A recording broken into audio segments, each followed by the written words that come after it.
પાટણના ધારપુર મેડિકલ હોસ્પિટલમાં વિદ્યાર્થીનું શંકાસ્પદ મોત થતા વિદ્યાર્થી સાથે રેગિંગ થતા કહી શકાય કે જે રેગિંગ થયા હોવાની જે પરિવારજનો છે તેઓ આક્ષેપ અત્યારે લગાવી રહ્યા છે। વાત કરીએ 18 વર્ષીય અનિલ મેથાણીયા નામના વિદ્યાર્થીનું મોત નીપજ્યું છે। મળતી માહિતી મુજબ MBBSના પ્રથમ વર્ષમાં વિદ્યાર્થી અભ્યાસ કરતો હતો। વિદ્યાર્થી સુરેન્દ્રનગરના જેસરા ગામનો હોવાનું જાણવા મળ્યું છે। પાટણની ધારપુર કોલેજ કહી શકાય મેડિકલ કોલેજ છે તે કોલેજના વિદ્યાર્થી સાથે રેગિંગ થયું હોવાના પરિવારજનોએ આક્ષેપ કર્યા છે। MBBS કોલેજમાં પ્રથમ વર્ષમાં અભ્યાસ કરતા વિદ્યાર્થી મેથાણીયા અનિલ નટવરભાઈનું મોત થયું છે। આ મોત નિપજતા પરિવારજનોમાં દુઃખની લાગણી છવાઈ ગઈ છે। આ મામલે પ્રથમ વર્ષમાં અભ્યાસ કરતા વિદ્યાર્થીનું ત્રીજા વર્ષમાં કોલેજમાં અભ્યાસ કરતા વિદ્યાર્થીઓએ રેગિંગ કર્યું હોવાની વિગતો સામે આવી રહી છે। વાત કરીએ ગઈકાલે રાત્રે પાટણ ઊંઝા રોડ પર આવેલી ધારપુર મેડિકલ કોલેજમાં એક વિદ્યાર્થી અચાનક જ બેભાન થયા બાદ મૃત્યુ પામ્યો છે। આ ઘટનાની જાણ થતાં જ પોલીસ કોલેજમાં દોડી આવી હતી। હાલમાં યુવકના મૃતદેહને પોસ્ટમોર્ટમના અર્થે ખસેડાયો છે। બીજી તરફ એવી પણ ચર્ચાઓ છે કે કોલેજના જ સિનિયર વિદ્યાર્થીઓ દ્વારા તેનું રેગિંગ કરાતા યુવકનું મોત નીપજ્યું છે। જોકે સાચું કારણ પોસ્ટમોર્ટમ રિપોર્ટ આવ્યા બાદ જ ખબર પડશે। પોલીસે હાલ અકસ્માતે ગુનો નોંધી વધુ તપાસ હાથ ધરી છે। મૃતક અનિલ મેથાણીયા મૂળ સુરેન્દ્રનગરના જિલ્લાના ધ્રાંગધ્રા તાલુકાના જેસરા ગામનો વતની હતો અને 1 મહિના પહેલા જ ધાનપુર મેડિકલમાં તે કોલેજમાં આવ્યો હતો।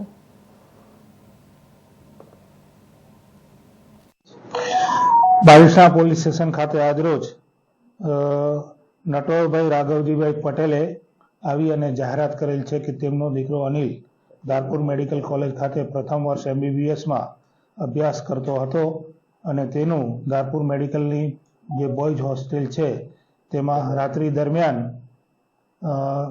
જે ચક્કર આવવાના કારણે ઢળી પડવાના કારણે મૃત્યુ થયેલ છે। આ સમગ્ર ઘટનાની એમને પાલિકા પોલીસ સ્ટેશન ખાતે વિગતવારની જાહેરાત કરતા પોલીસ સ્ટેશન ખાતે BNSની કલમ 194 મુજબ અકસ્માત મોત દાખલ કરવામાં આવેલ છે અને ત્યારબાદ તેનું જે મરણ જનાર વિદ્યાર્થી છે તેનું વિડીયોગ્રાફીથી તેમજ પેનલ ડૉક્ટરથી PM કરવામાં આવેલ છે અને આ સમગ્ર બનાવ કેવી રીતે બન્યો છે તે બાબતે પોલીસની તપાસ પણ ચાલુ છે અને ધારપુર મેડિકલ કોલેજના સત્તાવાળાઓ પાસેથી આ બાબતનો વિગતવારનો અહેવાલ માંગવામાં આવેલ છે।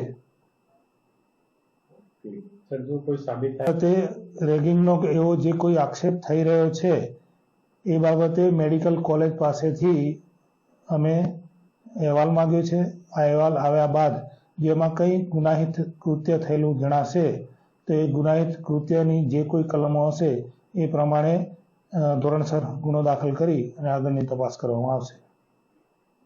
મેથાણીયા નામના છાત્રનો હોસ્ટેલમાં કોલેપ્સ થઈને એની જે બોડી છે એટલે પેશન્ટ તરીકે એને કેઝ્યુઅલ્ટીમાં લઈ જવામાં આવેલ રાત્રે અને અમારા ડૉક્ટરોએ એની પર સારવાર કરીને રિવાઇવ કરવા ટ્રાય કરેલ પણ તે થઈ શકે નથી। વિદ્યાર્થીઓને પૂછપરછ કરતાં એવું જાણવા મળેલ છે કે સિનિયર વિદ્યાર્થીઓએ તેમને 3 કલાક ઊભા રાખીને ઇન્ટ્રોડક્શન આપવાની વાત કરેલ હતી અને જે દરમિયાન આ ઘટના બનવા પામેલ છે। જો કમિટી પ્રમાણે અને જે તે સમયે પોલીસને બી ઇન્ફોર્મ કરીને એના એક્સિડેન્ટલ ડેથની વાત કરવામાં આવે છે, એના પેરેન્ટ્સને પણ ઇન્ફોર્મ કરવામાં આવેલ છે, બોલાવીને એમને સાંત્વના આપીને પોસ્ટમોર્ટમ માટે પણ વાત કરેલ છે।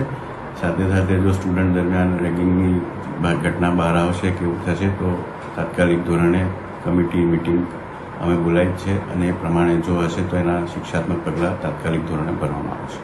કોલેજમાં અભ્યાસ કરતા હતા ધારપુર મેડિકલ કોલેજમાં અભ્યાસ કરતો હતો। પ્રથમ વર્ષમાં જે 1 મહિનો થયો તો મૂક્યો તે અમારું મૂળ વતન જેસડા તાલુકો ધ્રાંગધ્રા જિલ્લો સુરેન્દ્રનગર રહ્યા અને તમારો કે મારા કાકાનો ફોન મારામાં આવ્યો એ કે તમારા છોકરાને કે ચક્કર આવ્યા અને પડી ગયેલ છે અને એડમિટ કરેલ છે।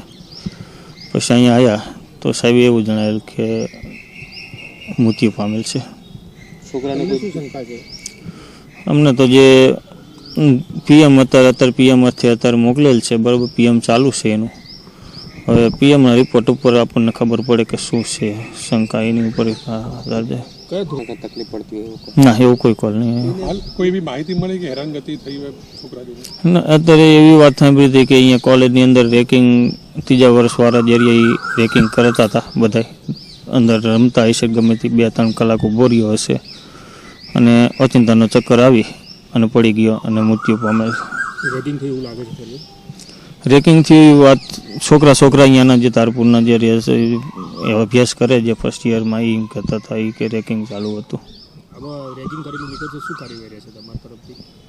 તો અમને યોગ્ય ન્યાય મળે, જે કોલેજથી યોગ્ય ન્યાય મળે, સરકારશ્રી તરફથી જે અહીંયાના જિલ્લાવાળા અધિકારી, પોલીસ અધિકારી યોગ્ય